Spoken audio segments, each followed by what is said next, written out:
Rodin's life in non-conceptual details, in concrete moments, by assembling a mosaic of documentary evidence.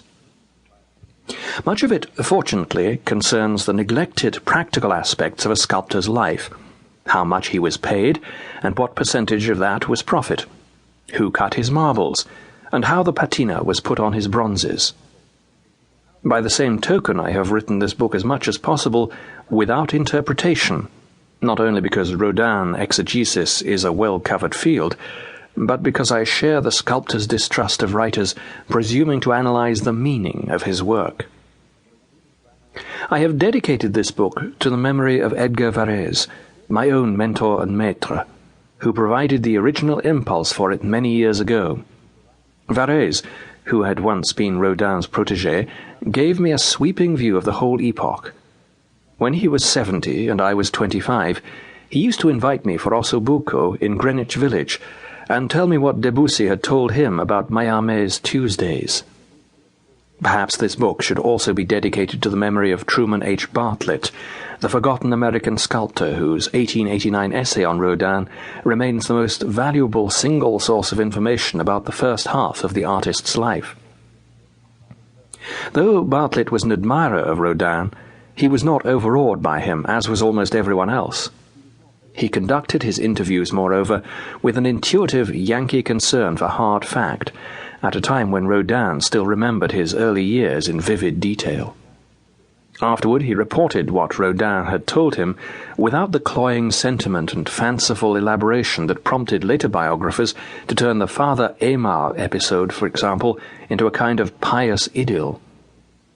Only slightly less essential to the pragmatic biographer are the two Rodin books, both equally scarce, which the English expatriate Frederic Lawton wrote just after the turn of the century. Altogether, I consulted more than 1,500 sources during my research in France, Britain, the United States, Germany, and Spain, and originally I hoped to include all of them in the bibliography, but it would have made the book impossibly bulky and expensive. I have cut the list down to just those sources from which I have actually quoted, and a selection of other significant works of reference. In the matter of illustrations, I have followed Rodin's maxim that drawings are always more intelligent than photographic reproductions.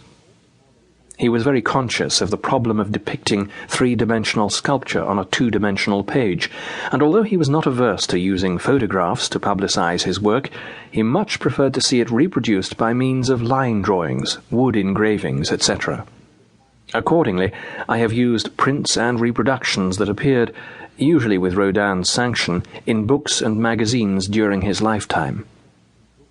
To emphasize the fact that this is a biography and not a monograph, and to convey the atmosphere of the epoch, I have also included a good deal of illustrative material that is not by Rodin, but representative of his artistic environment.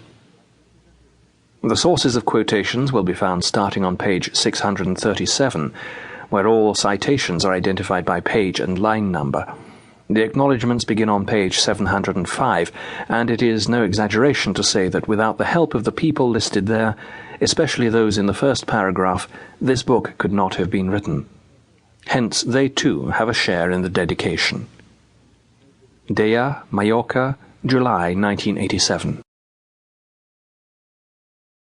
Chapter 1. The Need to Touch. La sculpture et le besoin de toucher. Paul Claudel, Position et Proposition. 1840 is notable as a vintage year in the French arts, since it produced not only Rodin and Redon, but also Monet, Daudet, and Émile Zola. Though each of them was to make his name in Paris, the capital of the 19th century, only Monet and Rodin were born there, and only the latter actually grew up in the city. With a population of nearly 1 million, Paris was then the largest city on the continent, though still only half the size of London.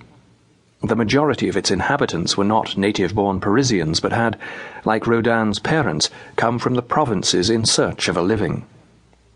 These migrants had helped swell the city's population from 546,856 in the census year 1801 to 935,361 in 1841.